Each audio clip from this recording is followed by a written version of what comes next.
There's a lot of channels on YouTube that can talk to you about the best players in the NFL, and there's even some that will talk about the worst players, but we're the only channel on YouTube that can tell you who the most average player in the NFL is. What's up guys, it's Colin from Next Man Up, back with another video on the channel. Today we're going to be finding out who the most average player in the National Football League is, and tell you a little bit about their story as well. There is no perfect equation to finding out who the most average player in the league is, but we can do a little math to help us out. The first thing we have to do is find out what the most common position in the league is. If you're going to be the most average player, you have to play the most average position. And by the numbers, the most commonly played position for NFL players is wide receiver, with 456 of them currently on an NFL roster. So now we've narrowed our scope to 456 players. We know that some of these guys are much better than average, and we can be pretty sure that some of these guys are much worse than average. But the next thing we could do to chop down the numbers is filter them out by height. The most common height for an NFL player, regardless of position, is 6'2". So with this search, we're going to knock out some of those smaller guys like Tyreek Hill and some of those bigger guys like Julio Jones. So now that our player has to be 6'2", we've narrowed the field down to only 59 players who are eligible to be the most average in the league. But with that being said, there's still some guys on this list we know are nowhere close to average. You look at Zay Jones, CeeDee Lamb, Marvin Jones, Tyler Boyd. There's still a bunch of guys on this list that we know are much better than average. But before we start narrowing down by skill, there is still one more factor we'd like to consider: the average NFL weight.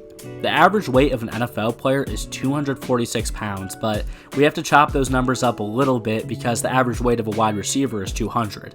So the average range that we're going for here is 200 to 233 pounds. If your weight is in between that range, you're eligible to move on to the next round. Luckily, or maybe unluckily for some of these guys that don't want to be considered average, a lot of them fit this category. So that chops our field down to 41 guys that could be considered for the most average NFL player. Now it's time to talk about the stats. We're finally going to move on from guys like Keenan Allen and Jakobi Meyers, who we all know are better than average. So let's talk statistics.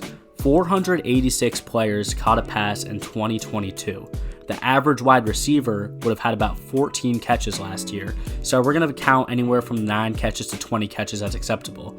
And the average wide receiver last year had 150 yards off those catches, so we're aiming for a guy between 100 and 300 yards to kind of keep it fair. So we can finally move on from some guys like Gabe Davis and Donovan Peoples-Jones, who absolutely shattered those numbers. But it's also time to say goodbye to the rookies. If you haven't had an NFL stat up to this point, you can't be considered the most average player because you haven't even played yet. It's also time to say goodbye to some of those special teamers or those wide receivers that really don't touch the field, because by my calculations, if you're an average player in the NFL, you at least have the average stats that these guys just don't have. So keeping those stats in mind, we have really narrowed down the field here. Right now we only have 6 guys that could be the most average player in football: Traquan Smith, Marquez Callaway, Trenton Irwin, Justin Watson, Zach Pascal, and Breshad Perriman. The next best way to narrow down these guys is to talk about how long they've been in the NFL. If you guys didn't know, the average career length for an NFL player is only 3 years. So if you're going to be the most average guy in the NFL, I'm going to only give you the range of 2 to 4 years. So for a guy like Breshad Perriman or Justin Watson, who have played 7 and 6 years respectively, they're too good to be average. They've stuck around in the league that long already, so they can't be qualified for the most average player in the league. With those stipulations in mind, there are only 2 qualified players that I could consider the most average player in football: Marquez Callaway from the Broncos and Trenton Irwin from the Bengals.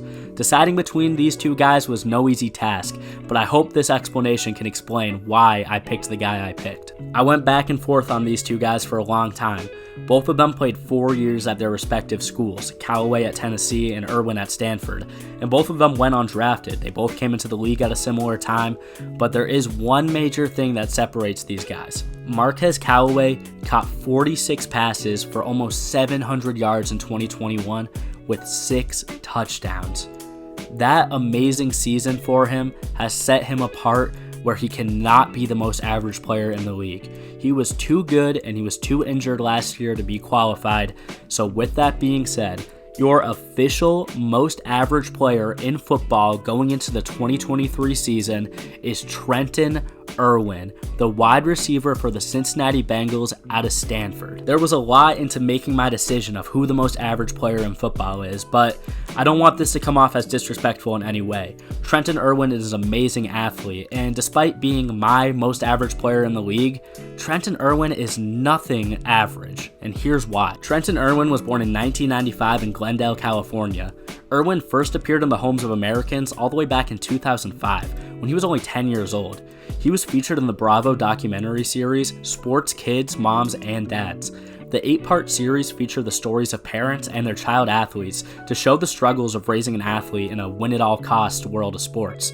The show only lasted for 1 year, but that wasn't Irwin's only time in front of the camera. Irwin found some niche fame for being a child actor in an infamous Velveeta cheese commercial, where the words, "Man, that's good," will forever live on in Irwin's legacy. After a brief child acting career, Irwin would play high school football at William S. Hart High School in Santa Clarita, California, which has had some notable alumni, such as Tyler Glasnow from the Rays, Matt Moore from the Chiefs, and Joe Kapp from the Vikings. Irwin was a great wide receiver at William S. Hart.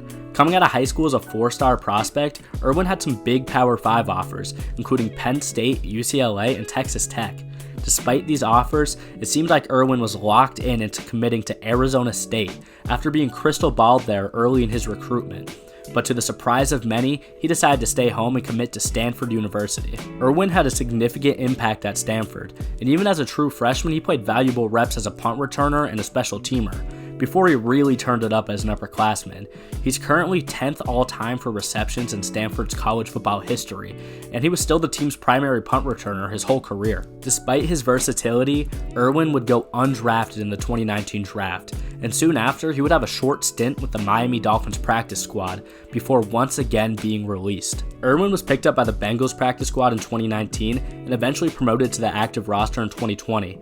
After many stints of being on and off the active roster and being cut, it seems like Irwin officially carved out a role on the team in 2022, highlighted by an electric Week 16 matchup against New England where he caught 2 touchdown passes. Going into next season, expect to see Irwin get more opportunities with the Bengals, and do not be surprised if he becomes a guy who will be much more than average in the NFL one day. With that being said, for now, Trenton Irwin is the most average player in the NFL going into the next season. I hope you all enjoyed the analysis of what got me to this point, and I hope you all enjoyed a little bit about Trenton Irwin's story. He's a really interesting guy, and I hope he gets to see this video at some point. But as always, if you disagreed with anything in this video, or you want to comment your favorite average player in the NFL right now, please feel free. Hit a like if you liked the video, hit subscribe if you want to see more from the channel, and we really appreciate you guys. Have a great day.